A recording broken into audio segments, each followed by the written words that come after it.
¿Puedes imaginar ser expulsada en medio de una tormenta? Con 5 hijos llorando y la risa de tu propio suegro resonando detrás de ti?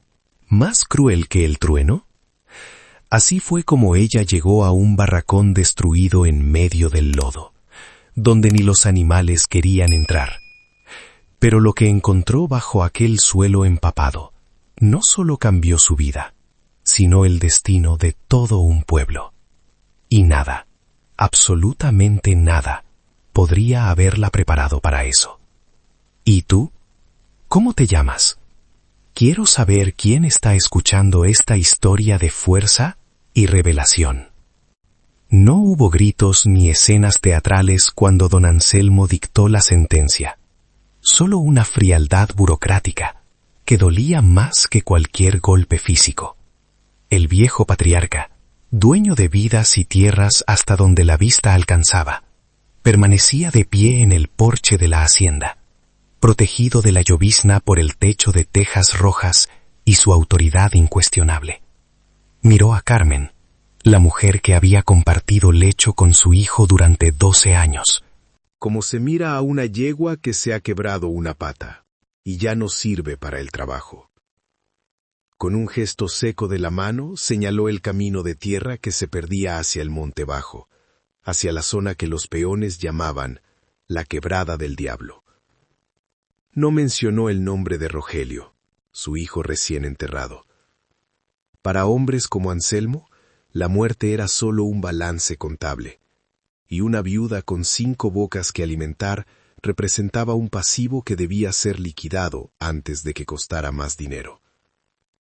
Carmen no suplicó, aunque el instinto de supervivencia le gritaba que se arrodillara y besara las botas llenas de barro del viejo. Mantuvo la espalda recta, tensa como una cuerda de violín a punto de romperse, mientras sentía cómo el agua fría comenzaba a calar la tela barata de su vestido negro de luto. A su alrededor, sus 5 hijos se apiñaban buscando el calor de sus piernas. El mayor, Julián, de apenas 10 años, miraba a su abuelo con una mezcla de terror y una incomprensión absoluta, incapaz de procesar por qué la misma sangre que corría por sus venas los estaba condenando al destierro. El más pequeño, todavía un bebé de brazos, dormía ajeno a la desgracia, envuelto en un rebozo que pronto dejaría de ser suficiente para protegerlo de la intemperie que se avecinaba. Carmen sabía que cualquier palabra de ruego sería inútil frente a un corazón blindado por la avaricia y años de poder absoluto. El acto final de humillación llegó cuando uno de los capataces, obedeciendo una orden muda del patrón, arrojó al lodo un costal de ixtle con las pocas pertenencias que les habían permitido conservar. El sonido sordo de la ropa golpeando el fango fue el único ruido que rompió el silencio del patio, aparte del repiqueteo constante de la lluvia. No les dieron comida, ni herramientas, ni siquiera una carreta para transportar a los niños más pequeños. La expulsión debía ser total. Una limpieza quirúrgica para borrar cualquier rastro de la familia de Rogelio, de la casa grande. Anselmo encendió un cigarro de hoja con calma exasperante, dándoles la espalda para observar sus campos de maíz, dejando claro que para él Carmen y sus nietos ya habían dejado de existir, convirtiéndose en fantasmas antes de siquiera haber muerto. Carmen se agachó para recoger el costal, sintiendo cómo el barro frío se filtraba entre sus dedos, ensuciando sus manos y marcándolas simbólicamente como una desterrada.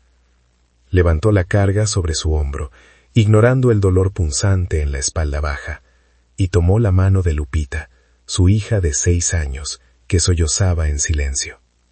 Andando, dijo con voz baja pero firme, una orden que no admitía réplicas ni demoras. No quería que sus hijos la vieran llorar, no allí, no frente a la casa que les había sido arrebatada. Comenzaron a caminar bajo la lluvia, una procesión lenta y patética que avanzaba hacia el portón de salida, dejando atrás la seguridad de los muros de piedra, para adentrarse en la incertidumbre del camino real, donde la ley del más fuerte era la única que imperaba. A medida que cruzaban el patio de los trabajadores, Carmen sintió el peso de las miradas sobre su nuca, un juicio silencioso y colectivo. Los peones, hombres y mujeres que conocían a Rogelio desde niño, bajaban la vista o se escondían tras las puertas de sus chozas. Nadie salió a ofrecer un pedazo de pan. Nadie se acercó a cubrir a los niños con una manta extra. El miedo a don Anselmo era una enfermedad más contagiosa que la viruela. En ese silencio social, en esa falta de solidaridad, Carmen comprendió la verdadera magnitud de su soledad. No solo había perdido a su esposo, había perdido su lugar en el mundo. La comunidad la había expulsado tan eficazmente como su suegro, convirtiéndola en una paria a la que ayudar significaba buscarse la propia ruina. El camino hacia la Quebrada del Diablo era una cicatriz de tierra roja que descendía abruptamente hacia las zonas inundables de la propiedad. Un lugar donde el sol rara vez secaba el suelo por completo. Era tierra mala, arcillosa y estéril, donde Anselmo solía mandar a los animales enfermos para que murieran lejos de la vista de los compradores. Caminar por allí con 5 niños y un costal a cuestas se convirtió en un calvario físico. El lodo se pegaba a los guaraches y a los pies descalzos, añadiendo kilos de peso a cada paso, chupando la energía de sus piernas flacas. La lluvia, que había comenzado como una llovizna molesta, se transformó en un aguacero constante que borraba el horizonte, cerrando el mundo alrededor de la pequeña familia en un círculo gris y húmedo. Julián, intentando ser el hombre que su padre ya no podía ser, cargó a su hermano de 4 años en la espalda, aunque sus propias rodillas temblaban por el esfuerzo. Carmen lo miró de reojo y sintió una punzada de dolor en el pecho, más aguda que el hambre. Le estaban robando la infancia a su hijo, obligándolo a madurar a golpes de necesidad. No se dijeron nada durante kilómetros. El único sonido era el chapoteo de los pies y la respiración agitada de los niños. La lluvia lavaba las lágrimas de las mejillas de Carmen, mezclando la sal de su dolor con el agua dulce del cielo, permitiéndole llorar sin ser descubierta. Cada metro que avanzaban era una confirmación de su caída social, un descenso literal y figurado hacia lo más bajo de la existencia humana. Al llegar a la curva del sendero que revelaba su nuevo hogar, el corazón de Carmen se detuvo por un segundo, paralizado por la visión de la miseria absoluta. No era una casa, ni siquiera una choza digna, era un barracón torcido, una estructura esquelética de tablas podridas que parecía mantenerse en pie solo por la costumbre de no caerse.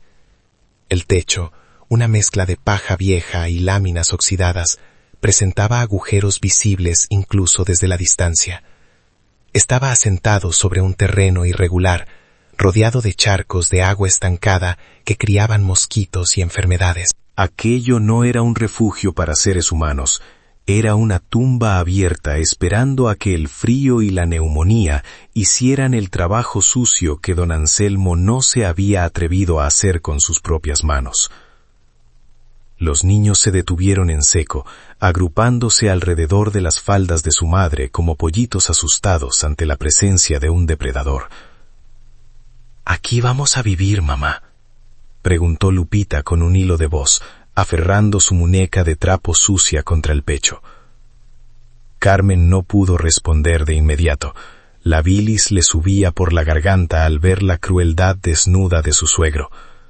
La había enviado allí para que fracasara, para que se rindiera y se marchara del pueblo o muriera en el intento. Ese lugar era un insulto a la memoria de Rogelio, una declaración de guerra contra la dignidad de sus nietos.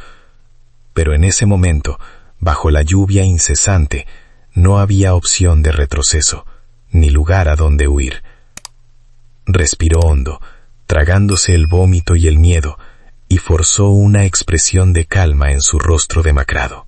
Sí, hija, por ahora. Mintió con suavidad, sabiendo que, por ahora, podía significar para siempre si no encontraban una manera de sobrevivir al invierno que se acercaba. Avanzó hacia la puerta desvencijada del barracón empujándola con el hombro. La madera gimió y cedió, revelando una oscuridad húmeda y un olor rancio a encierro y abandono. Carmen entró primero, pisando el suelo de tierra que ya comenzaba a convertirse en lodo dentro de la propia casa. No era un hogar, era una trampa mortal, pero esa noche, esa maldita noche, sería lo único que se interpondría entre sus hijos y la muerte por hipotermia. La oscuridad dentro del barracón no era simplemente la ausencia de luz, sino una entidad física, pesada y sofocante, que olía a tierra mojada y madera en descomposición. Carmen tanteó las paredes con una mano temblorosa, sintiendo bajo sus dedos la textura viscosa del musgo que crecía en el interior. Prueba irrefutable de que la humedad había conquistado aquel espacio mucho antes que ellos. No había ventanas con vidrios, solo huecos rectangulares por donde el viento cruzaba libremente, trayendo consigo la lluvia pulverizada que empapaba lo poco que permanecía seco. El suelo era una extensión del lodazal de afuera, una superficie resbaladiza donde sus pies se hundían ligeramente, recordándole con cada movimiento que ahora vivían como animales, sin la dignidad básica de un piso firme donde descansar los huesos. Los niños se quedaron inmóviles en el centro de la única habitación, paralizados por el frío y el desconcierto, tiritando con un ritmo convulsivo que a Carmen le partía el alma. Julián mantenía los ojos muy abiertos, intentando penetrar las sombras, buscando algún mueble, alguna silla, cualquier rastro de civilización que les indicara que aquello era una casa, pero no había nada. El espacio estaba vacío, despojado de cualquier humanidad. Como una cáscara hueca que el mundo había olvidado. El bebé comenzó a llorar, un sonido agudo y desesperado que rebotó en las paredes húmedas, amplificando la sensación de desamparo. Tenía hambre y frío, dos enemigos que Carmen no podía combatir esa noche con nada más que su propio cuerpo y su angustia. Con una determinación nacida de la desesperación, Carmen buscó el rincón menos expuesto a las goteras, un ángulo donde el techo parecía conservar cierta integridad. No tenía escoba para limpiar la suciedad, ni petates para aislarlos del suelo helado, así que hizo lo único que podía hacer.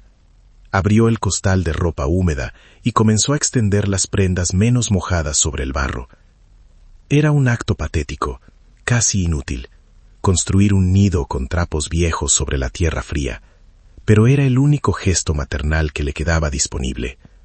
«Vengan aquí», susurró, guiando a los pequeños hacia aquel parche de miseria, obligándolos a sentarse juntos, muy apretados, para conservar el poco calor animal que sus cuerpos aún generaban. Se acomodaron como una camada de cachorros abandonados, entrelazando brazos y piernas, buscando instintivamente el centro del grupo, donde el frío mordía con menos saña. Carmen se colocó en el borde exterior, exponiendo su espalda a la corriente de aire, para servir de escudo humano a sus hijos. Sentía la humedad del suelo traspasando las capas de tela, enfriándole los riñones y entumeciendo sus piernas, pero no se movió. Abrazó al bebé contra su pecho, desabrochándose la blusa para ofrecerle lo poco que tenía, aunque sabía que su propia falta de alimento pronto secaría su leche. El niño se calmó al sentir la piel de su madre, pero los otros 4 permanecían despiertos, con los ojos clavados en la oscuridad, escuchando los ruidos amenazantes de la tormenta. El sonido de la lluvia golpeando el techo de lámina y paja era ensordecedor. Un martilleo constante que impedía cualquier pensamiento claro y mantenía los nervios a flor de piel. Cada racha de viento hacía crujir la estructura entera, provocando que la madera gimiera como si estuviera a punto de colapsar sobre sus cabezas. Carmen miraba hacia arriba, hacia las vigas negras, que apenas podía distinguir, rezando en silencio para que aguantaran una noche más, solo una noche más. Tenía miedo de que el barracón se viniera abajo, de que el viento arrancara el techo y los dejara expuestos a la furia total del cielo, terminando con la poca protección que les quedaba. El hambre comenzó a manifestarse, no como un apetito normal, sino como un dolor sordo en el estómago, un calambre que se mezclaba con el frío. Los niños no pidieron comida. Habían entendido, con esa intuición terrible de la infancia en tiempos de crisis, que no había nada que comer. Lupita se chupaba el dedo pulgar, un hábito que había abandonado hacía años, y que ahora regresaba como un consuelo regresivo. Julián mantenía la mandíbula apretada para que no le castañetearan los dientes, intentando ser fuerte para no preocupar más a su madre, pero Carmen podía sentir los temblores que sacudían su cuerpo delgado contra su costado. Esa noche no cenarían, y Carmen sabía que el desayuno del día siguiente era una incógnita igual de dolorosa. En medio de esa vigilia forzada, Carmen se dio cuenta de que la puerta no tenía cerrojo, ni tranca, ni nada que impidiera la entrada de cualquiera que quisiera hacerles daño. Estaban en tierra de nadie, lejos de la protección del pueblo y expuestos a los peligros del monte, coyotes, serpientes, o peor aún, hombres borrachos o malintencionados que supieran que allí solo había una mujer y niños. La vulnerabilidad era absoluta. Buscó a su alrededor y encontró una piedra grande que alguien había dejado en una esquina. Se estiró sin soltar al bebé y la arrastró hasta la puerta, colocándola contra la madera podrida. No detendría a nadie decidido a entrar, pero al menos haría ruido, dándole unos segundos de advertencia. El paso de las horas se volvió una tortura psicológica, una eternidad medida en gotas de agua y escalofríos. Carmen no durmió. Mantuvo los ojos abiertos, vigilando las sombras, escuchando la respiración de sus hijos para asegurarse de que seguían vivos, de que el frío no se los estaba llevando en silencio. Repasaba mentalmente su situación una y otra vez, buscando una salida, un plan, algo que pudiera hacer al amanecer para cambiar su destino. Pero su mente chocaba siempre contra el mismo muro. No tenían dinero, no tenían tierra propia, no tenían aliados. Estaban solos, en el fondo de un pozo social, del que nadie les lanzaría una cuerda. Hacia la madrugada, el cansancio venció a los niños, que cayeron en un sueño agitado y ligero, interrumpido por espasmos y gemidos.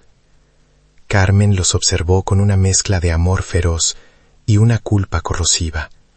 Se sentía responsable de su sufrimiento, aunque sabía que la crueldad de su suegro era la causa. Se prometió a sí misma, con una rabia fría que le calentó la sangre más que cualquier fuego, que algún día don Anselmo pagaría por ver a sus nietos durmiendo en el barro como cerdos. No sabía cómo ni cuándo, pero esa promesa se convirtió en el único combustible que la mantuvo cuerda, mientras la noche avanzaba hacia su fin. Cuando la primera luz gris del amanecer comenzó a filtrarse por las rendijas, la realidad del barracón se hizo visible en toda su crudeza, eliminando cualquier filtro de misericordia que la oscuridad hubiera podido ofrecer. Las paredes estaban manchadas de moho negro y verde. El techo era un mapa de goteras y podredumbre. El suelo era un lodazal inmundo donde habían dormido. Carmen se levantó con el cuerpo rígido y dolorido, con las articulaciones gritando protesta, pero se puso de pie. Miró a sus hijos, sucios y pálidos bajo la luz lechosa de la mañana, y supo que el tiempo del luto pasivo había terminado. Si querían sobrevivir en ese infierno, tendría que convertirse en algo más duro que una viuda, tendría que ser de hierro. Los días siguientes no fueron una vida, sino una guerra lenta y silenciosa contra los elementos y la indiferencia humana. Carmen salía con el alba, dejando a los niños más pequeños resguardados bajo los pocos metros de techo seco, mientras ella y Julián se adentraban en el monte bajo para buscar cualquier cosa que sirviera para fortificar su miseria. Recogían ramas caídas, pencas de maguey secas y piedras de río, cargándolas como mulas de carga hasta el barracón. Sus manos, antes acostumbradas a las labores domésticas de una esposa, se llenaron de cortes y callos en cuestión de horas, endureciéndose al contacto con la corteza áspera y la tierra. No había descanso ni domingo. Cada minuto que no trabajaban era un minuto que la muerte ganaba terreno sobre ellos. El hambre se instaló en el barracón como un huésped incómodo que se negaba a irse, dictando el ritmo de sus existencias. Sin dinero y sin cultivos, Carmen tuvo que recurrir a la recolección de lo que la tierra salvaje ofrecía: quelites que crecían al borde del camino, tunas silvestres y, en los días de suerte, algún conejo escuálido que Julián lograba atrapar con trampas rudimentarias. Hervían las hierbas en una lata vieja que encontraron oxidada en el fango, limpiándola con arena hasta dejarla utilizable. El caldo verde y amargo engañaba al estómago por un rato, llenándolo de agua caliente, pero no daba fuerzas. Carmen servía primero a los niños, vigilando cada cucharada como si fuera oro líquido, y a menudo ella solo bebía el líquido restante, diciéndose a sí misma que no tenía hambre para que la mentira doliera menos. Una mañana, la necesidad la obligó a acercarse a los límites del pueblo, con la esperanza de que la caridad cristiana venciera al miedo al cacique. Se detuvo cerca del lavadero comunal, donde las mujeres del pueblo golpeaban la ropa contra las piedras, charlando entre risas y chismes. Cuando vieron a Carmen, demacrada y sucia, el silencio cayó sobre el grupo como una losa. Nadie la saludó. Las miradas se desviaban hacia el agua jabonosa o hacia el horizonte, haciéndola invisible. Una antigua vecina, a quien Carmen había ayudado en un parto difícil años atrás, se dio la vuelta bruscamente, dándole la espalda. Fue una lección brutal. El miedo a don Anselmo había castrado la compasión del pueblo. Carmen regresó al barracón con las manos vacías y el corazón lleno de una amargura negra, entendiendo que estaban completamente solos. La lucha por mantener el techo sobre sus cabezas se volvió una obsesión maníaca para Carmen.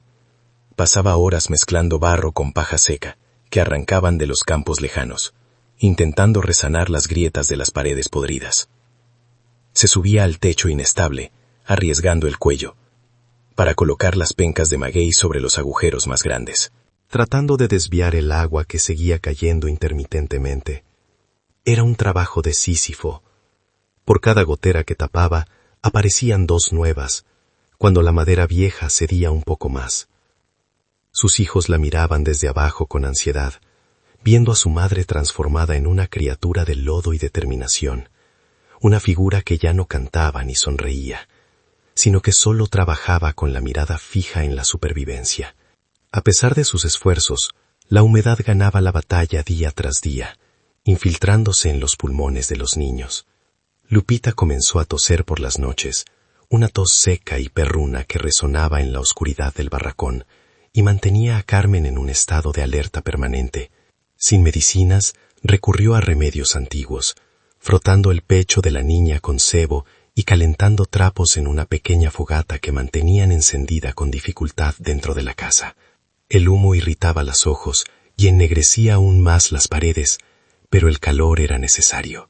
Carmen pasaba las noches sentada, vigilando la respiración de su hija, sintiendo una impotencia que le quemaba las entrañas, preguntándose cuánto tiempo más podrían resistir antes de que la enfermedad se cobrara el primer precio de su destierro.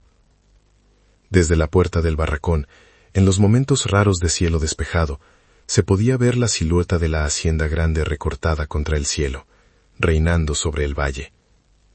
Carmen a veces se quedaba mirándola, no con nostalgia, sino con un odio frío y calculado.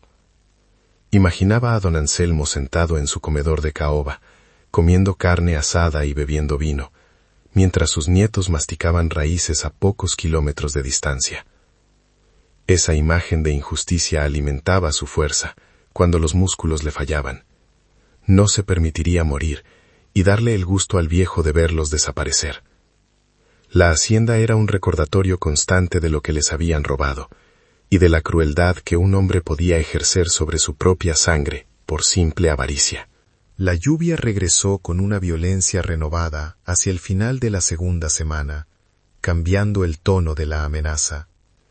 El cielo se tornó de un color plomizo, casi negro, y el aire se volvió pesado y eléctrico, cargado de una humedad que hacía difícil respirar. Los animales del monte se escondieron, y un silencio antinatural precedió al estruendo.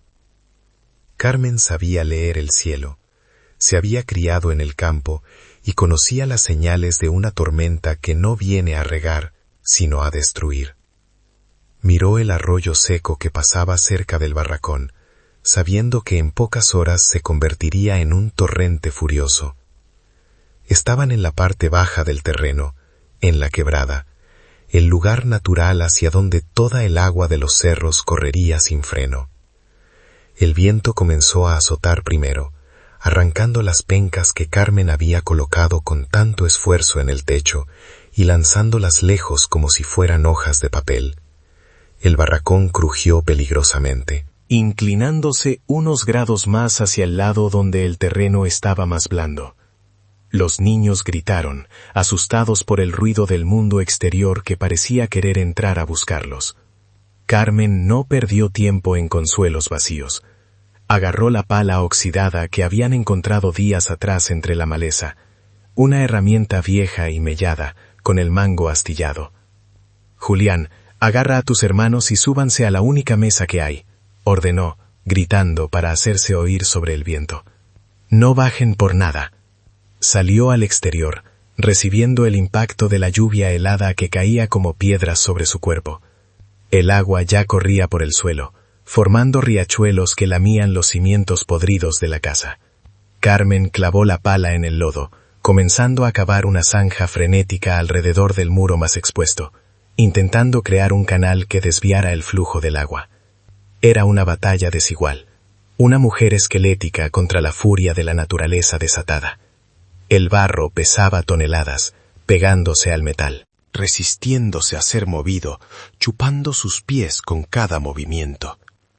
Carmen cavaba y lloraba de rabia, golpeando la tierra con una fuerza que no venía de sus músculos, sino de su instinto maternal llevado al límite. La tormenta arreció hasta convertirse en un diluvio bíblico, borrando la visibilidad a pocos metros. Carmen trabajaba a ciegas, guiada solo por el pánico de ver cómo el agua comenzaba a entrar en la casa. Sus manos sangraban, la piel de las palmas levantada por el roce brutal de la madera astillada, pero no soltó la pala. Tenía que profundizar la zanja, tenía que llegar más hondo para que el agua tuviera por donde correr lejos de sus hijos. Fue entonces, en medio de un golpe descendente impulsado por la desesperación pura, cuando el filo de la pala chocó contra algo que no cedió. No era una roca, ni una raíz. El sonido fue distinto, un golpe metálico y hueco que resonó extrañamente bajo el estruendo de la lluvia, vibrando en sus brazos hasta los hombros. Carmen se detuvo un segundo, limpiándose el agua de los ojos, mirando hacia el agujero negro que el agua comenzaba a llenar, sin saber que acababa de golpear el destino. El sonido metálico bajo la pala no pertenecía a la tierra. Era una nota disonante en la sinfonía de barro y lluvia que ahogaba el mundo. Carmen se quedó inmóvil un instante, con el agua escurriendo por su rostro sucio, mirando el agujero anegado donde el lodo negro burbujeaba tragándose la herramienta. El instinto le gritaba que siguiera cavando, la zanja para salvar su casa, pero una curiosidad primitiva, nacida de la desesperación absoluta, la impulsó a arrodillarse en el fango. Soltó la pala y hundió las manos en la mezcla helada de tierra y agua, tanteando a ciegas en la oscuridad del subsuelo, buscando la forma de aquello que se negaba a ser movido. Sus dedos, entumecidos por el frío, rozaron una superficie fría, rugosa por el óxido, pero inequívocamente artificial. Una esquina recta, un borde de hierro. Una tapa. No era una piedra ni una raíz vieja, era una caja, enterrada profundamente, como un ataúd para secretos que nadie debía encontrar. Carmen sintió un escalofrío que no tenía nada que ver con la tormenta. estaba tocando algo que había sido ocultado a propósito, algo que la tierra de la quebrada del diablo había guardado celosamente durante años. Escarbó frenéticamente, arañando el barro con las uñas rotas, ignorando el dolor y el agotamiento, liberando centímetro a centímetro el objeto de su prisión geológica. El agua de la lluvia llenaba el hueco tan rápido como ella sacaba la tierra, convirtiendo la tarea en una lucha contra el tiempo y la física. Pero la obstinación de Carmen era más fuerte que el lodo. Finalmente logró asir un asa lateral, corroída pero aún firme. Tiró con todas sus fuerzas, usando las piernas para hacer palanca, gruñendo con un esfuerzo animal mientras sus pies resbalaban en el suelo inestable. La tierra emitió un sonido de succión obsceno, un chasquido húmedo y profundo, y soltó su presa. Carmen cayó hacia atrás sentada en el fango, con una caja de metal pesado sobre su regazo. Era una caja de municiones antigua, de aquellas que usaban los revolucionarios décadas atrás, sellada con cera y tiempo, pesada como un pecado mortal. La lluvia repiqueteaba sobre la tapa oxidada, limpiando parcialmente la costra de tierra que la cubría, revelando el metal oscuro bajo la suciedad. Carmen no intentó abrirla allí. El instinto le decía que lo que hubiera dentro no debía ser expuesto a la tormenta. Se puso de pie con dificultad, abrazando el objeto contra su pecho como si fuera otro hijo más, y corrió hacia la entrada del barracón, resbalando y trastabillando. Entró empapada, temblando violentamente, trayendo consigo el olor a lluvia y a tierra removida. Los niños, que seguían apiñados sobre la mesa como náufragos en una balsa, la miraron con ojos desorbitados. Vieron a su madre convertida en una aparición de barro, sosteniendo un objeto extraño y oscuro, con la respiración agitada y una mirada febril que los asustó más que los truenos. «¿Qué es eso, mamá?», preguntó Julián, bajando de la mesa con cautela, atraído por el misterio que su madre había traído de la tormenta. Carmen no respondió de inmediato. Dejó la caja sobre el suelo de tierra, lejos de las goteras, y se pasó el dorso de la mano por la frente para limpiarse el barro de los ojos. «No sé», susurró, y su voz temblaba. Se arrodilló frente al objeto, sintiendo cómo el corazón le golpeaba las costillas. A la luz vacilante de la pequeña fogata que agonizaba en un rincón, la caja parecía un artefacto de otro mundo, algo peligroso y prometedor a la vez. El candado que aseguraba la tapa era un bloque de óxido, una masa informe que había perdido su función hacía mucho tiempo. Carmen buscó una piedra grande, la misma que usaba para trancar la puerta, y golpeó el cierre con un golpe seco y preciso. El metal podrido se dio con un crujido lamentable, rompiéndose en pedazos que cayeron al suelo. Carmen contuvo la respiración y levantó la tapa pesada. El chirrido de las bisagras oxidadas fue agudo, cortando el aire viciado del barracón. Un olor antiguo escapó del interior, un aroma a papel viejo, a encierro y a historia estancada, que contrastaba violentamente con la humedad fresca de la lluvia. Lo primero que vio no fue oro, sino un paquete envuelto en tela de hule, cuidadosamente preservado de la humedad y el tiempo. Con manos que no dejaban de temblar, desenvolvió el hule. Dentro había papeles, documentos legales amarillentos con sellos oficiales de una época anterior, y un diario de cuero negro, desgastado por el uso, con las esquinas dobladas.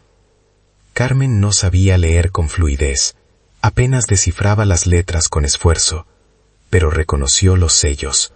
Eran escrituras de propiedad, documentos de tierras, mapas antiguos con lindes marcados en tinta roja. Debajo de los papeles, en el fondo de la caja, envueltas en trapos de terciopelo que se deshacían al tacto, había algo más pesado. Carmen levantó uno de los envoltorios y sintió la forma circular y sólida a través de la tela. Deshizo el nudo del trapo y el brillo de la plata golpeó sus ojos, reflejando la luz tenue del fuego. Eran monedas grandes y pesadas de plata maciza, pesos fuertes de aquellos que ya no circulaban, pero que valían una fortuna por su metal. Había docenas de ellas, apiladas ordenadamente, una pequeña fortuna escondida bajo el lodo de la miseria. Carmen sintió que el aire se le escapaba de los pulmones. Aquello era dinero real, dinero suficiente para comprar comida, medicinas, ropa, quizás incluso para largarse de ese infierno. Pero junto con el alivio, llegó un terror frío y paralizante. Ese dinero no estaba allí por accidente. Alguien lo había escondido, y ese alguien no quería que fuera encontrado. Julián se acercó, sus ojos fijos en el brillo de la plata. ¿Es dinero, mamá?, preguntó en un susurro reverente, como si temiera que hablar en voz alta hiciera desaparecer el tesoro. Es plata, corrigió Carmen, cerrando la caja de golpe, ocultando el brillo. Pero no es nuestro, Julián. Esto es un secreto. Miró a sus hijos, sus caras sucias y hambrientas, y luego miró la caja bajo sus manos. Sabía que esas monedas podían salvarles la vida, pero también sabía que en un pueblo controlado por don Anselmo, la riqueza súbita en manos de una viuda desterrada era una sentencia de muerte. Si el viejo se enteraba, no dudaría en acusarla de robo para quitarle todo, y de paso, quitársela a ella de en medio. Tomó el diario de cuero y lo abrió al azar. La letra era apretada, nerviosa, escrita con una tinta que se había desvanecido a un color sepia. Carmen acercó el libro a la luz, forzando la vista para leer las primeras líneas de una página marcada. Hoy me han amenazado de nuevo. Anselmo quiere las tierras del norte. Dice que las tomará por las buenas o por las malas. Sé que mi tiempo se acaba. Carmen cerró el libro de golpe, sintiendo una náusea repentina. No había encontrado solo dinero. Había encontrado la memoria de un crimen, la voz de un muerto que acusaba directamente al hombre que los había echado al lodo. Tenía en sus manos el arma que podía destruir a su suegro, o el motivo por el cual los matarían a todos esa misma noche. Aquella noche, Carmen no durmió, convertida en la guardiana de un secreto que pesaba más que la propia miseria. Enterró la caja nuevamente, pero no afuera en el lodo traicionero, sino dentro del barracón, justo debajo del lugar donde encendían la fogata. Cavó con una cuchara vieja y sus propias manos hasta que sus uñas sangraron, depositando el metal frío en la tierra y cubriéndolo meticulosamente con cenizas y tierra pisada. Sabía que el fuego ocultaría cualquier rastro de tierra removida. Nadie buscaría un tesoro debajo de las brasas calientes. Se acostó sobre ese suelo irregular, con el corazón martillando contra las costillas, consciente de que ahora dormían sobre la salvación y la condena al mismo tiempo. Cada ruido nocturno, cada crujido de la madera le hacía abrir los ojos, temiendo que don Anselmo o sus capataces hubieran olido la plata a través de la tormenta. Al amanecer, la lluvia cesó, dejando tras de sí un mundo lavado y silencioso, pero el hambre de los niños seguía intacta, más voraz que antes. Carmen tomó una decisión peligrosa. Extrajo una sola moneda de plata de su escondite, una pieza grande con el perfil de un emperador olvidado, y la envolvió en un trapo sucio que escondió en su seno, pegado a la piel. Miró a Julián a los ojos, transmitiéndole la gravedad de la situación sin necesidad de palabras. Él quedaba a cargo. Nadie entra, nadie sale, y si alguien pregunta, mamá fue a buscar leña al monte alto, le ordenó. Julián asintió solemnemente, con esa madurez prematura que la desgracia le había tallado en el rostro, entendiendo que la vida de sus hermanos dependía de su silencio. Carmen no fue al pueblo cercano, donde cada tendero y comerciante le debía lealtad o dinero a su suegro. Caminó 18 kilómetros bajo el sol vaporoso de la mañana, atravesando cerros y veredas de cabras hasta llegar a San Cristóbal, una localidad vecina donde el nombre de Anselmo era conocido, pero no temido. Sus pies envueltos en guaraches remendados, se ampollaron con el roce del barro seco, pero no se detuvo. Caminaba con la urgencia de una madre que escucha el llanto de sus hijos a la distancia, impulsada por la promesa de la harina y la medicina. Llegó al mercado del pueblo ajena y anónima, una viuda más entre tantas, invisible para la gente que compraba y vendía, sin saber que ella llevaba una fortuna antigua contra su pecho. Encontró una casa de empeño discreta, un local oscuro que olía a polvo y desesperanza, atendido por un anciano que apenas levantó la vista de su periódico. Carmen puso la moneda sobre el mostrador de madera gastada. El hombre la tomó, sopesándola con sorpresa, y luego la mordió por costumbre antes de examinarla con una lupa. «¿De dónde sacó esto una mujer como usted?», preguntó con sospecha, mirando sus manos agrietadas y su ropa sucia. Carmen no parpadeó. Tenía la mentira preparada en la punta de la lengua. «Era de mi abuela, lo único que nos dejó antes de morir en la revolución», respondió con voz firme.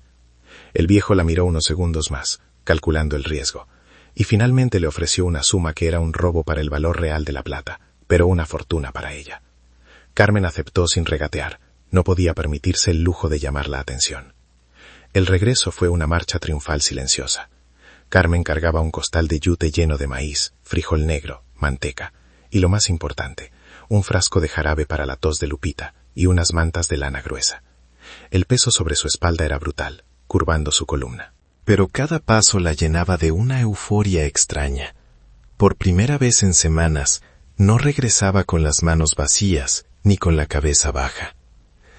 Se detuvo antes de llegar a la vista del barracón para ensuciar un poco el costal con tierra, para que pareciera algo viejo o regalado, por si alguien la veía.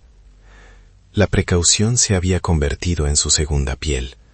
Sabía que la envidia en los pueblos pequeños tiene ojos en todas partes, y que la prosperidad de una viuda desterrada sería motivo de interrogatorios inmediatos.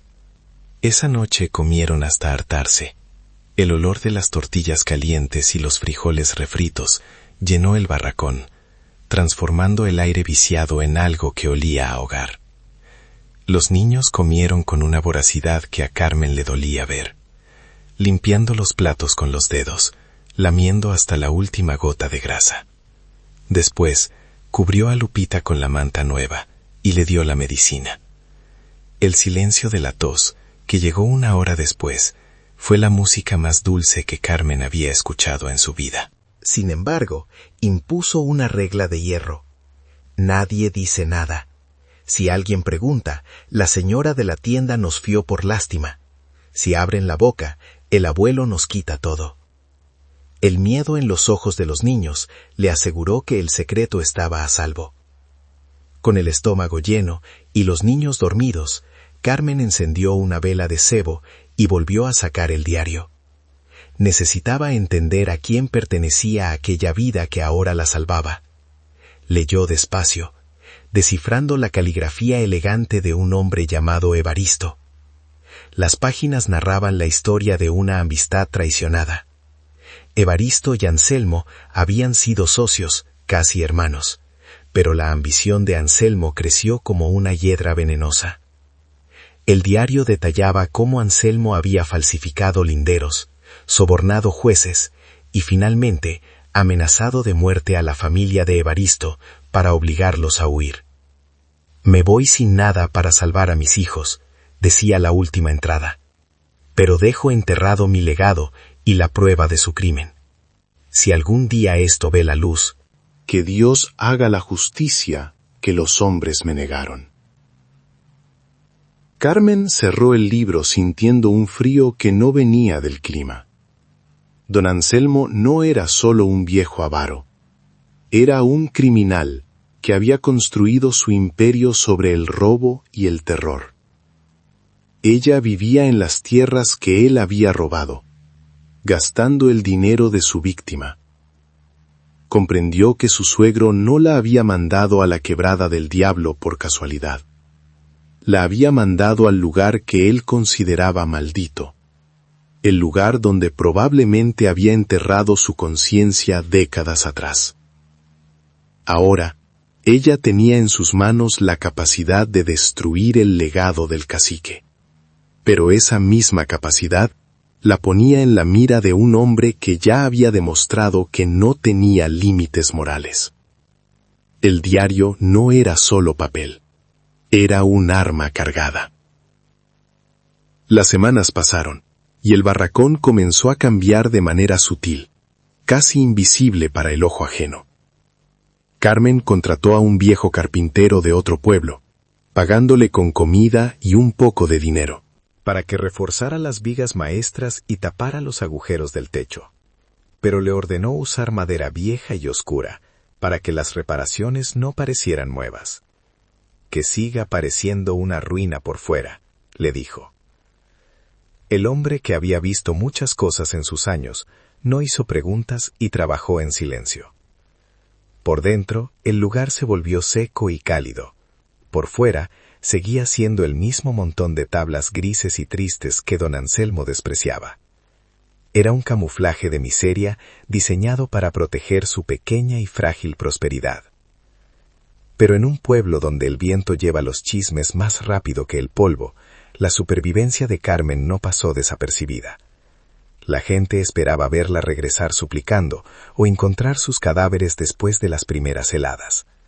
En cambio, veían humo constante saliendo de la chimenea improvisada y a los niños jugando cerca del arroyo, ya no esqueléticos, sino con un poco más de carne en los huesos. Los murmullos comenzaron en la plaza, en la cantina, en el atrio de la iglesia. ¿Cómo le hace la viuda?, se preguntaban. ¿Tendrá un hombre escondido? ¿Estará robando ganado?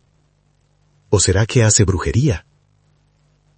Las especulaciones crecían como maleza, alimentadas por la incomprensión de cómo alguien condenado a muerte podía atreverse a seguir viviendo.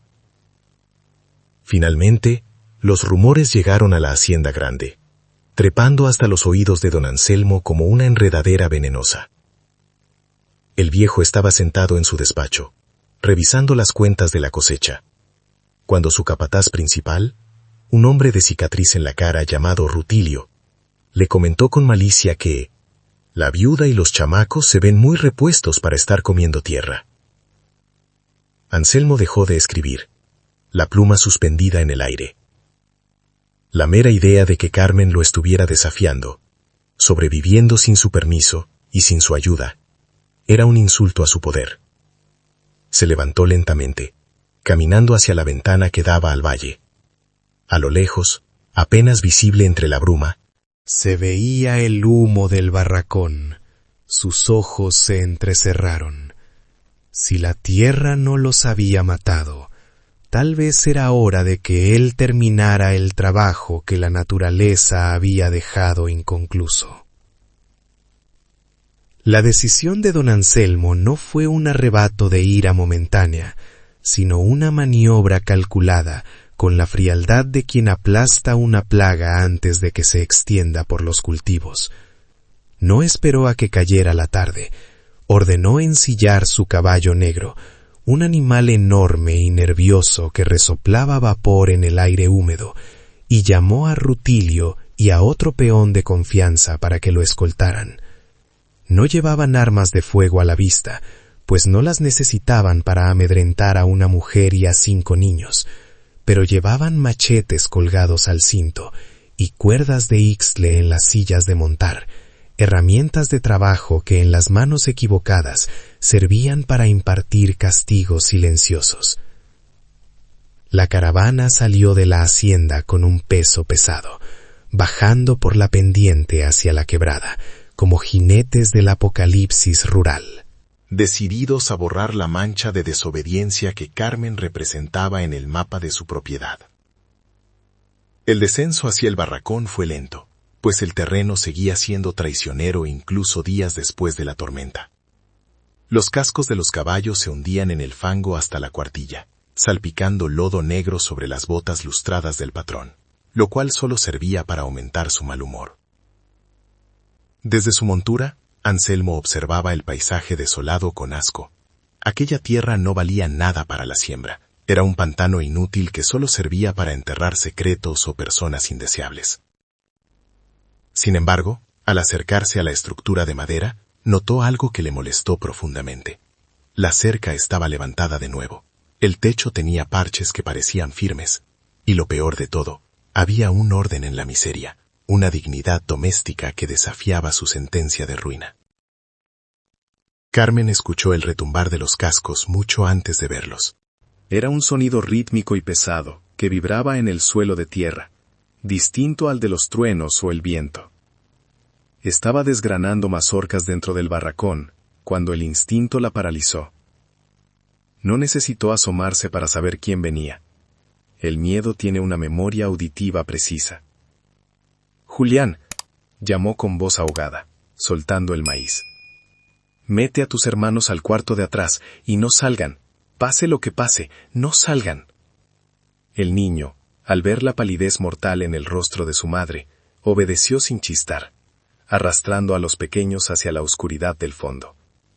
Carmen se quedó sola en la pieza principal, sintiendo como el corazón le golpeaba las costillas como un pájaro atrapado, pero no corrió a esconderse. Buscó el diario de cuero bajo las cenizas frías del fogón. Lo limpió apresuradamente con su falda y lo sostuvo contra su pecho como si fuera un escudo de hierro. Los jinetes se detuvieron frente a la entrada del barracón, bloqueando la poca luz que entraba por la puerta. Don Anselmo no se bajó del caballo de inmediato.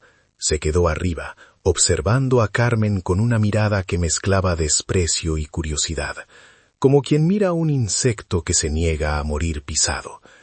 El caballo resopló, inquieto por el olor a humedad y pobreza. «Así que aquí es donde escondes lo robado», gritó el viejo, su voz ronca rompiendo la tranquilidad de la mañana. Rutilio y el otro peón rieron por lo bajo, una risa servil y cruel.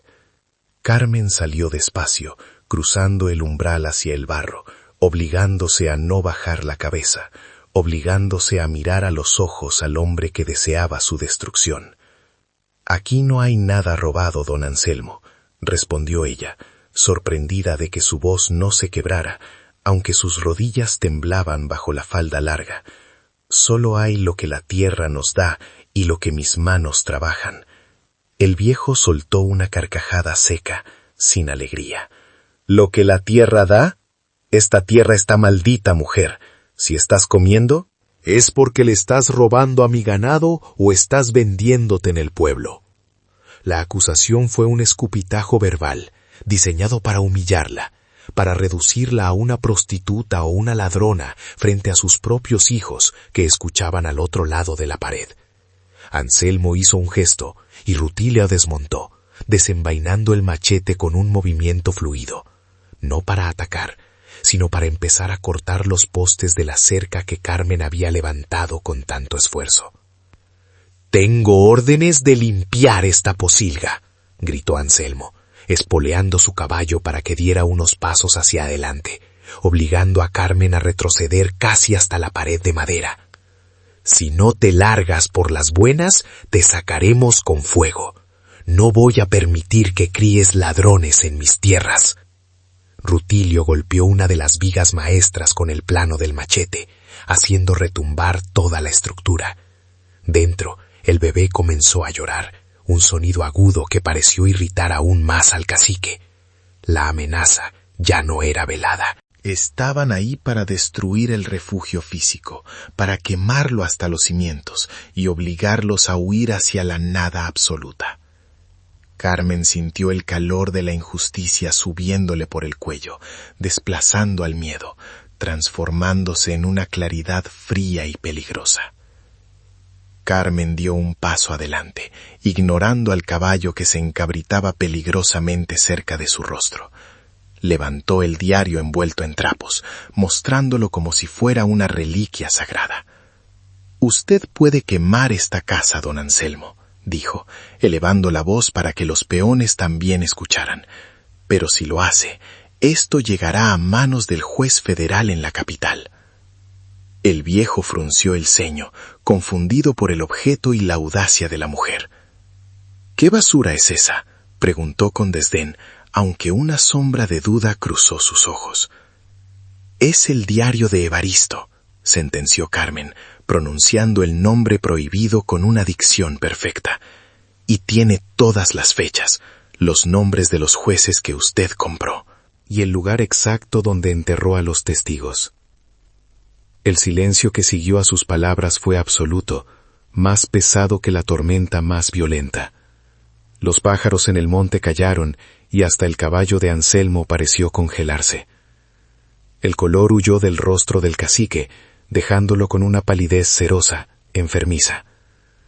Rutilio se detuvo con el machete en el aire, mirando a su patrón, esperando una orden que no llegaba. Anselmo conocía ese libro.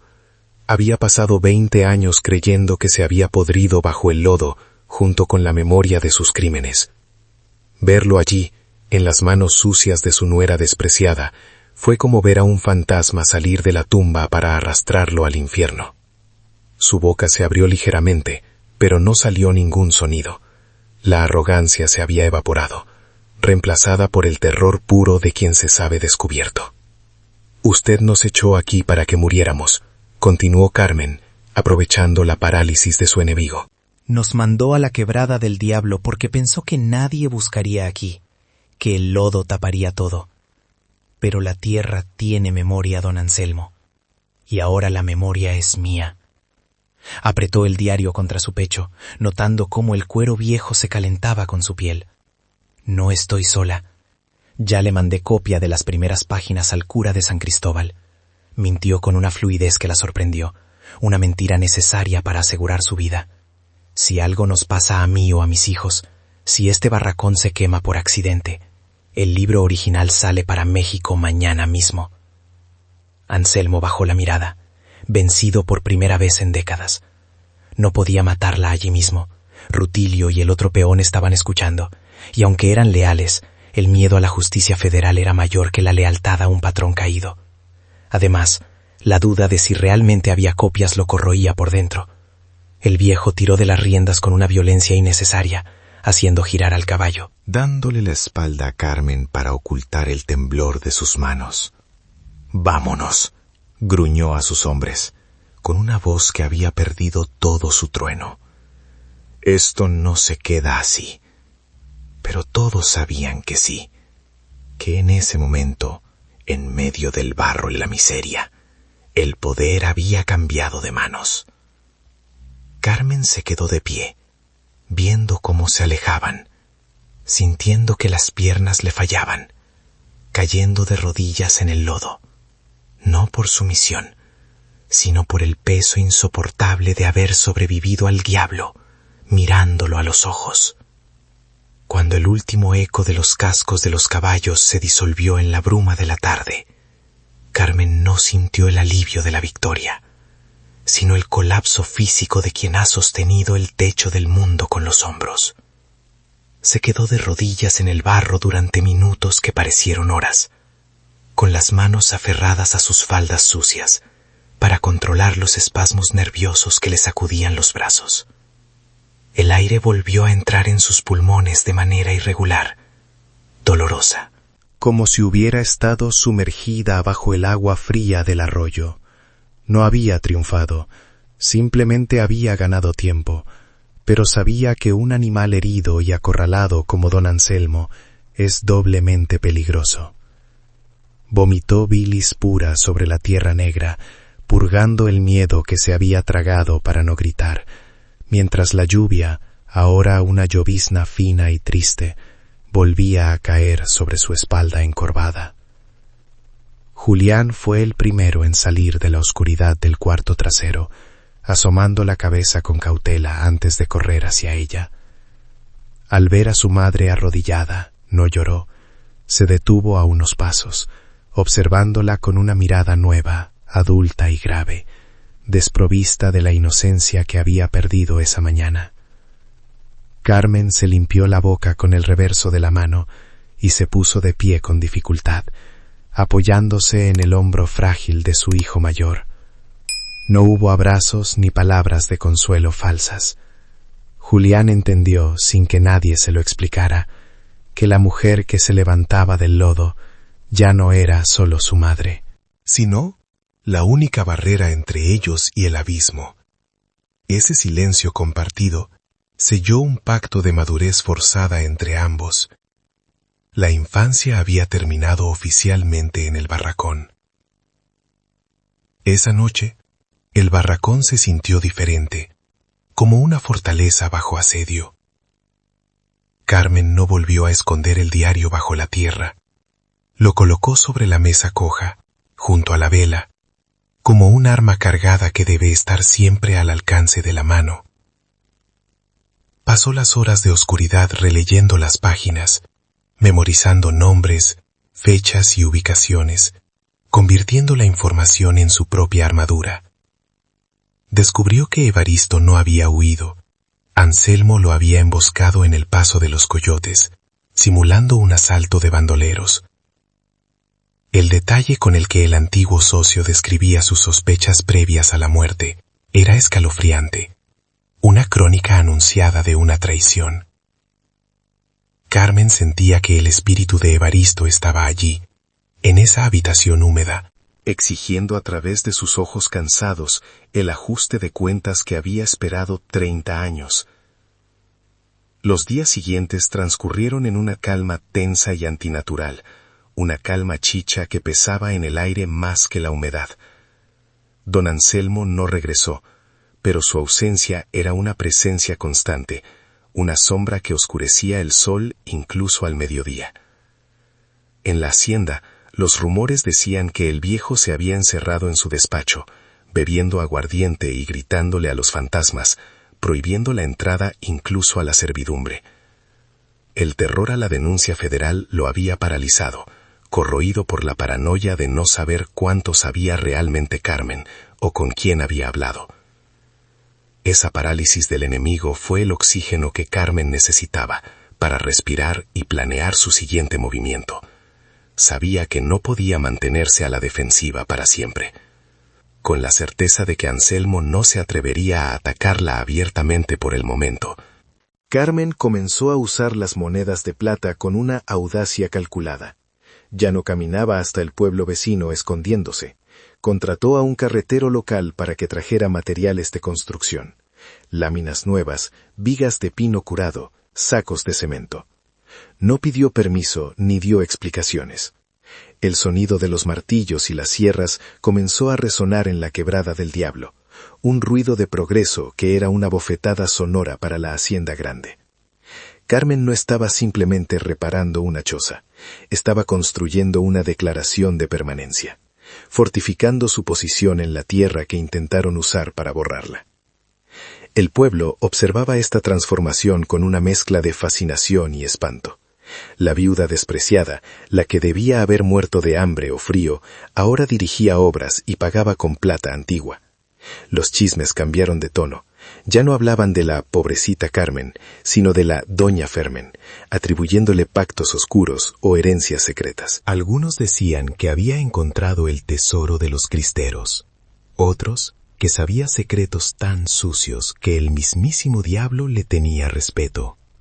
Carmen dejaba que hablaran. Comprendió que el respeto en esas tierras no nacía del amor, sino del miedo y del misterio. Si creían que era una bruja o una mujer peligrosa, mejor. Nadie se mete con quien se cree tocado por lo sobrenatural. Una tarde, una semana después del enfrentamiento, apareció Rutilio, el capataz de la cicatriz.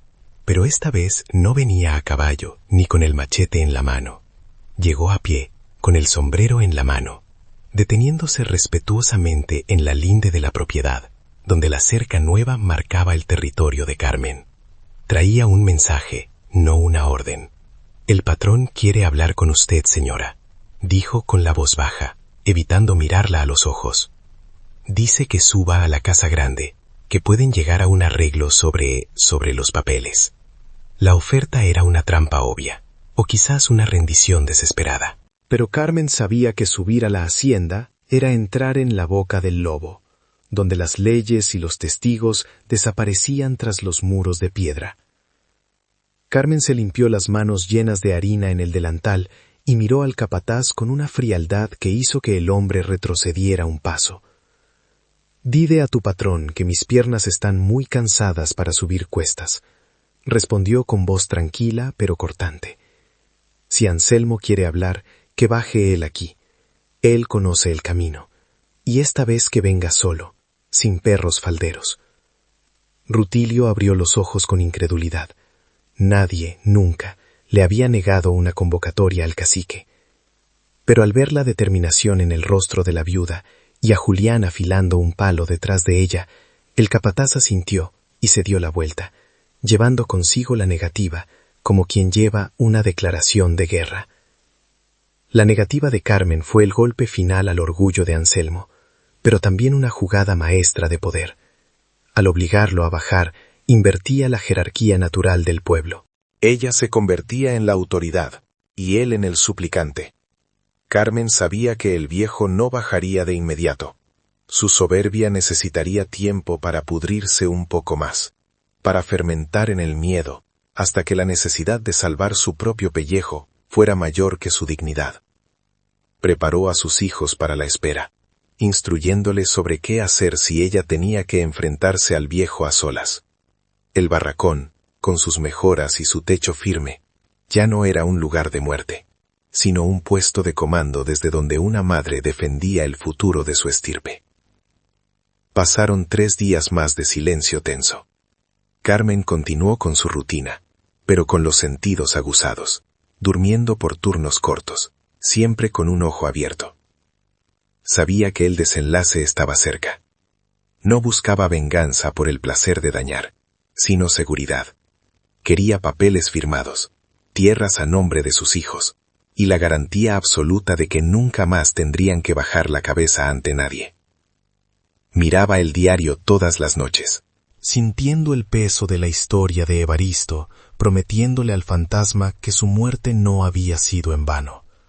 Finalmente, una mañana de niebla baja, vio una figura solitaria descendiendo la colina a pie, apoyándose pesadamente en un bastón, arrastrando los pies por el mismo barro donde había condenado a sus nietos. El rey bajaba a la posilga para negociar su corona. La llegada de don Anselmo al umbral del barracón fue una imagen que desafiaba la lógica del poder que había regido la región durante medio siglo. El viejo patriarca, acostumbrado a mirar el mundo desde la altura de su caballo o el balcón de su hacienda, parecía haberse encogido durante la caminata. Sus botas de cuero fino, diseñadas para estribos y suelos de madera pulida, estaban cubiertas de una costra espesa de fango negro que le pesaba en los pies como grilletes de plomo. Respiraba con dificultad, un silbido asmático que delataba sus años y su falta de costumbre al esfuerzo físico real, apoyándose en el bastón con una necesidad que ya no era solo decorativa. Se detuvo ante la puerta abierta, jadeando, buscando en el interior la figura de la mujer que lo había obligado a descender a los infiernos de su propia propiedad. Carmen no se levantó para recibirlo. Permaneció sentada a la mesa de pino recién cepillado, con las manos entrelazadas sobre el diario cerrado, en una postura de juez que espera al acusado. Había mandado a los niños al huerto trasero con instrucciones estrictas de no acercarse, protegiéndolos de ver la degradación final de su abuelo, o quizás protegiendo al viejo de la mirada acusadora de su propia sangre. El silencio en la habitación era denso, solo roto por el sonido de la respiración agitada de Anselmo y el crepitar lejano de la leña en el fogón. Carmen lo miró a los ojos y no vio al monstruo que los había echado a la lluvia, sino a un hombre viejo, asustado y vencido por sus propios pecados. Una cáscara vacía, que solo se mantenía en pie por el orgullo rancio. «Pasa, Anselmo», dijo ella, omitiendo el don por primera vez en su vida, despojándolo verbalmente de su título. «El suelo es de tierra, así que no te preocupes por ensuciar». El viejo entró con paso vacilante, quitándose el sombrero con un gesto automático que denotaba más cansancio que cortesía. Sus ojos recorrieron el interior del barracón, notando las mejoras, la limpieza, el olor a comida reciente, y una mueca de disgusto cruzó su rostro. Le ofendía profundamente ver que habían logrado convertir su castigo en un hogar. Se dejó caer en la silla vacía frente a Carmen, haciendo crujir la madera, y puso las manos sobre la mesa. Unas manos manchadas de hígado y temblores, que contrastaban con la firmeza inmóvil de las manos de su nuera. «Dime qué quieres para quemar ese maldito libro», soltó Anselmo sin preámbulos, su voz ronca cargada de un veneno impotente. «Te daré dinero, suficiente para que te largues a la capital y vivas como una reina, lejos de aquí. Pero quiero ese diario hecho cenizas hoy mismo».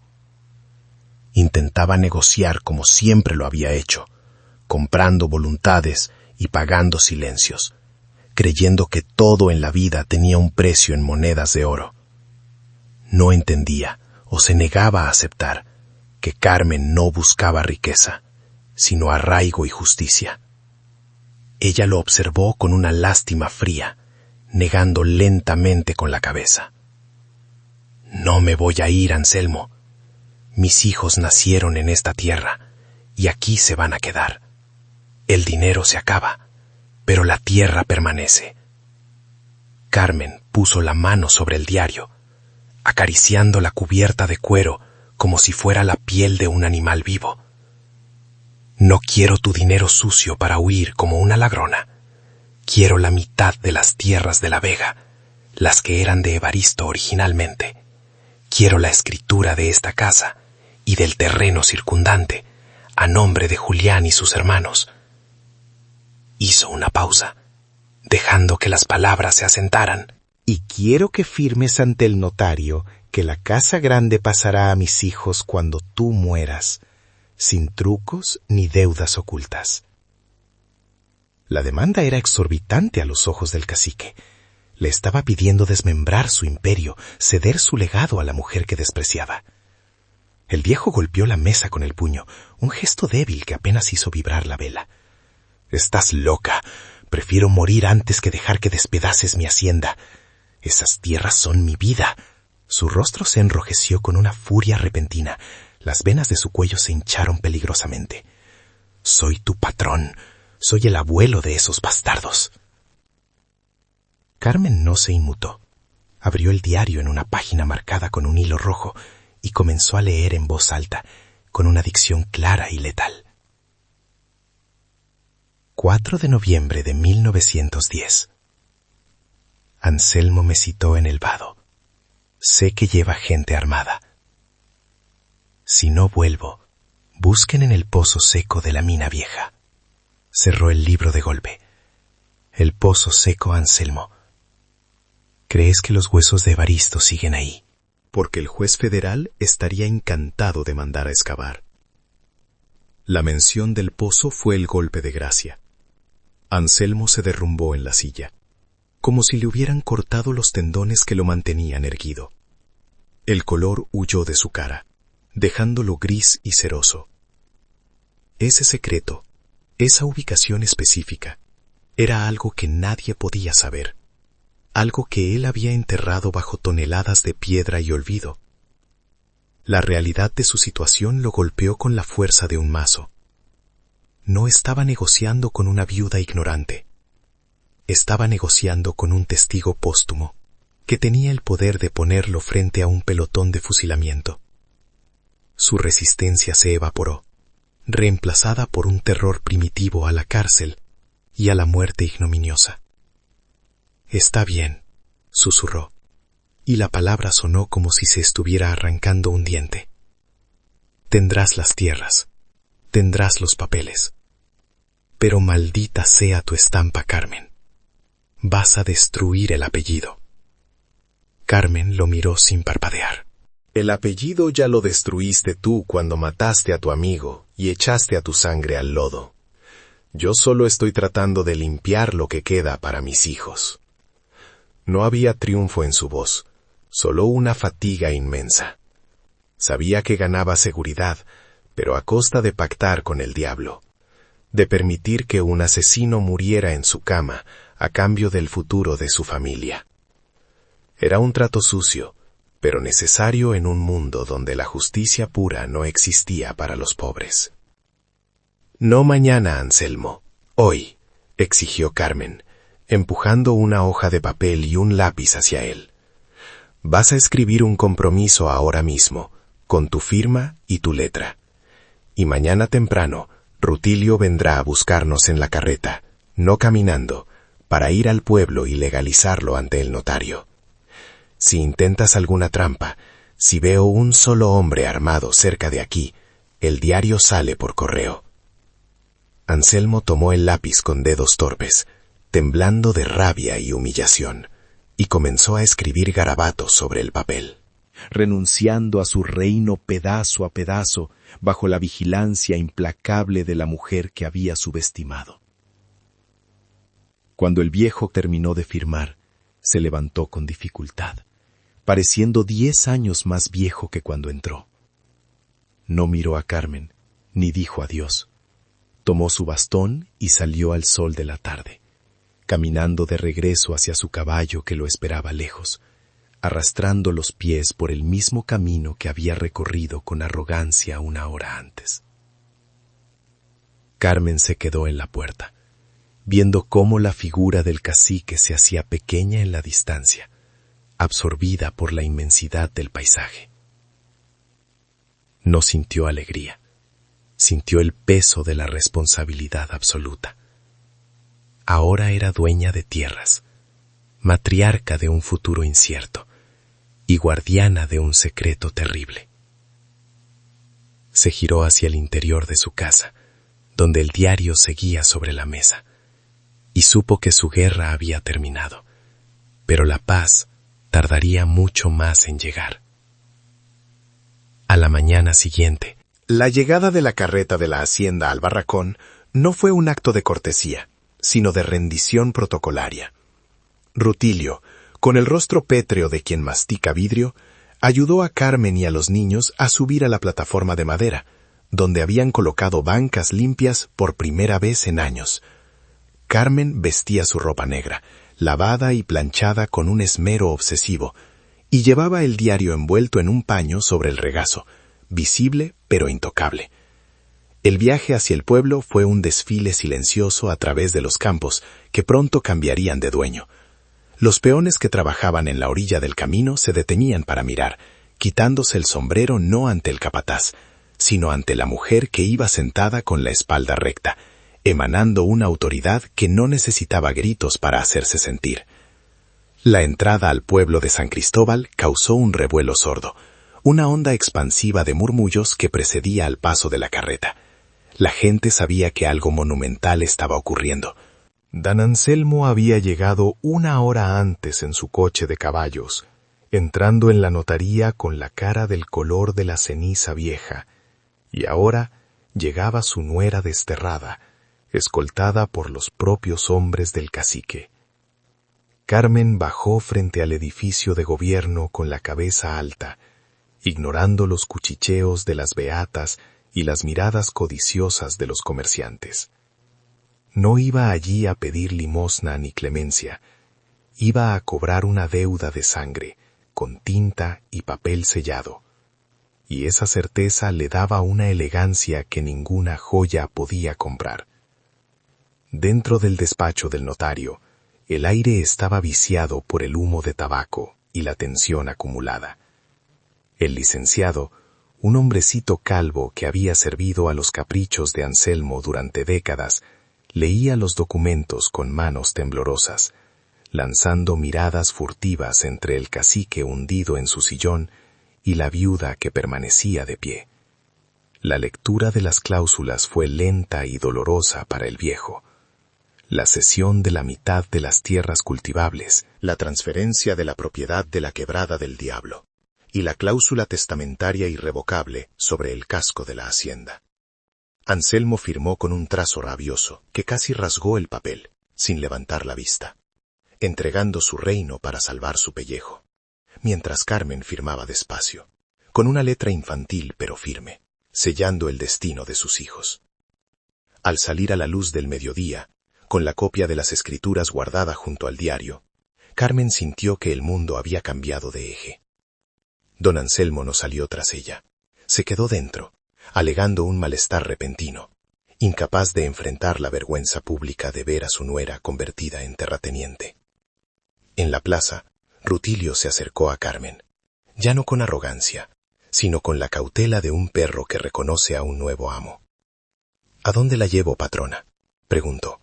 Y esa palabra, patrona, resonó en el silencio de la plaza como un cañonazo. Carmen lo miró y negó con la cabeza. A la quebrada, Rutilio. Y después. Vas a llevarle sus cosas a don Anselmo a la casa de huéspedes del jardín.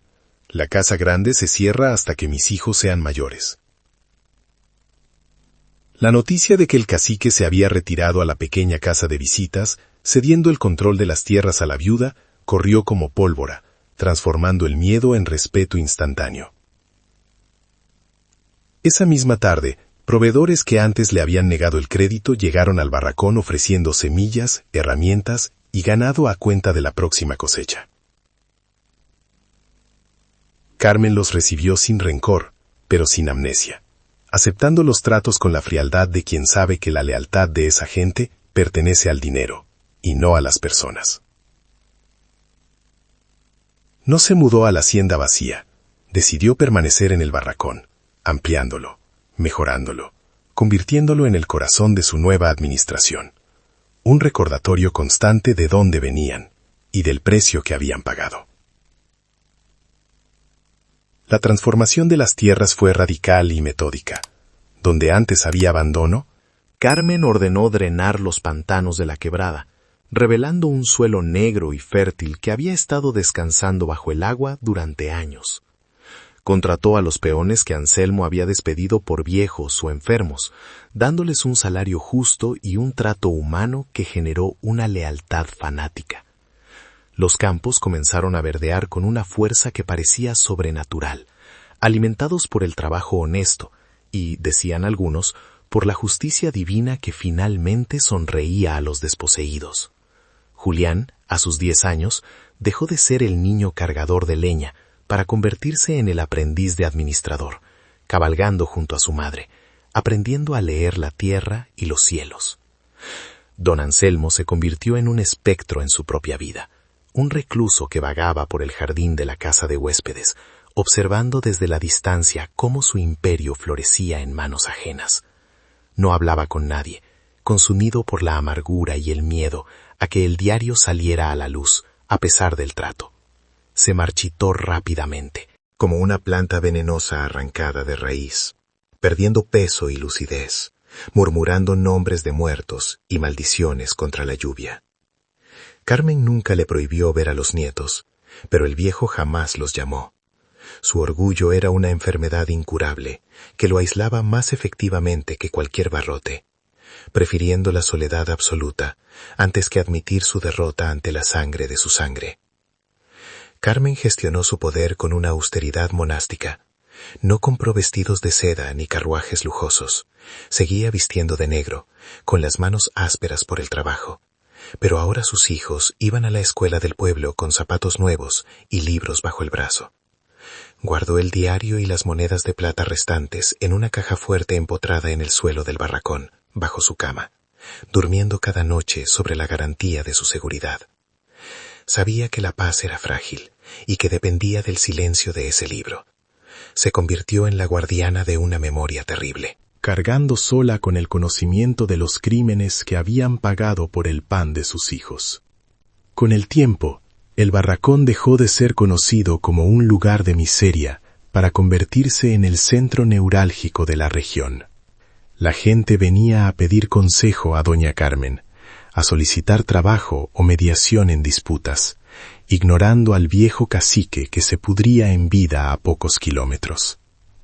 Carmen los recibía en la mesa de pino, bajo el techo que ella misma había remendado, impartiendo una justicia simple y directa que contrastaba con los años de abusos de su suegro. No había olvidado el dolor de la exclusión, por eso su hacienda se convirtió en refugio para otros desterrados, creando una comunidad unida por la gratitud y el trabajo compartido. Sin embargo, en las noches de tormenta, cuando la lluvia golpeaba el techo de lámina con furia, Carmen todavía se despertaba sobresaltada, con el corazón acelerado, buscando instintivamente a sus hijos en la oscuridad para asegurarse de que el barro no se los había tragado.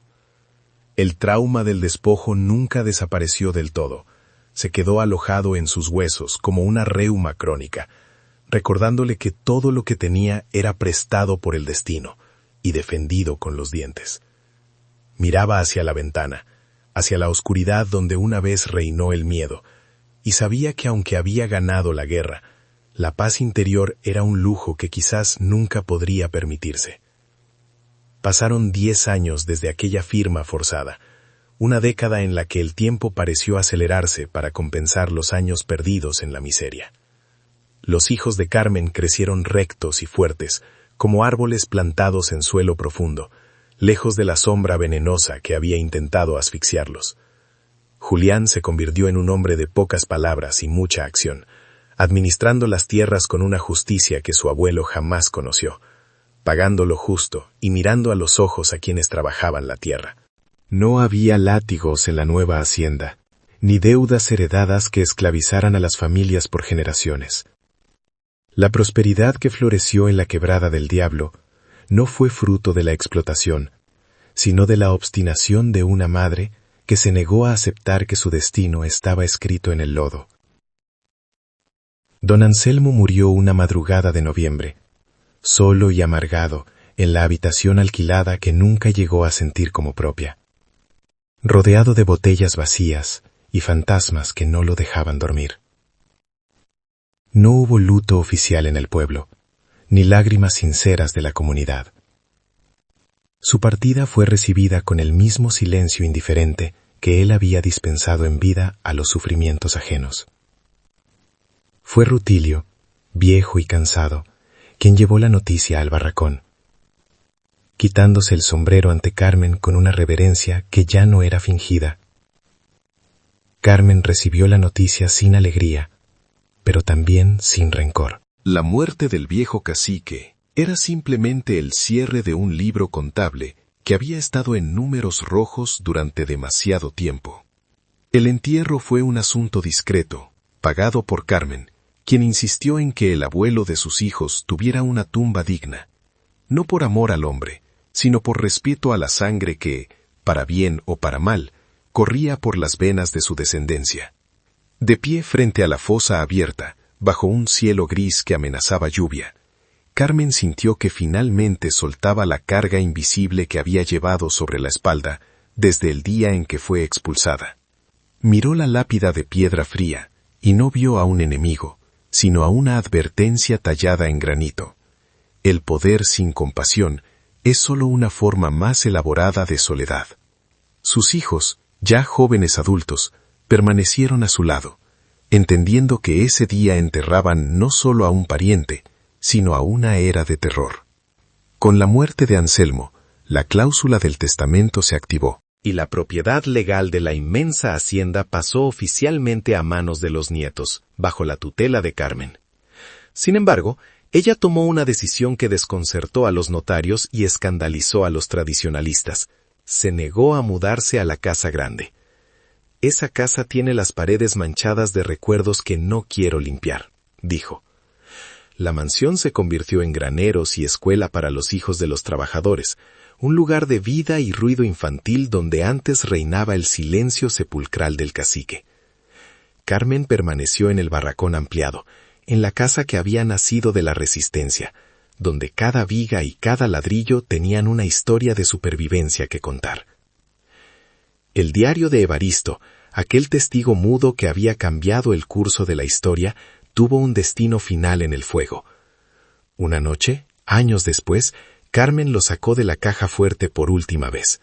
Lo sostuvo sobre las llamas de la chimenea, viendo cómo el cuero viejo se retorcía y las páginas amarillentas se convertían en ceniza negra y volátil. Ya no lo necesitaba como arma. La justicia se había cumplido, no en los tribunales, sino en la vida misma.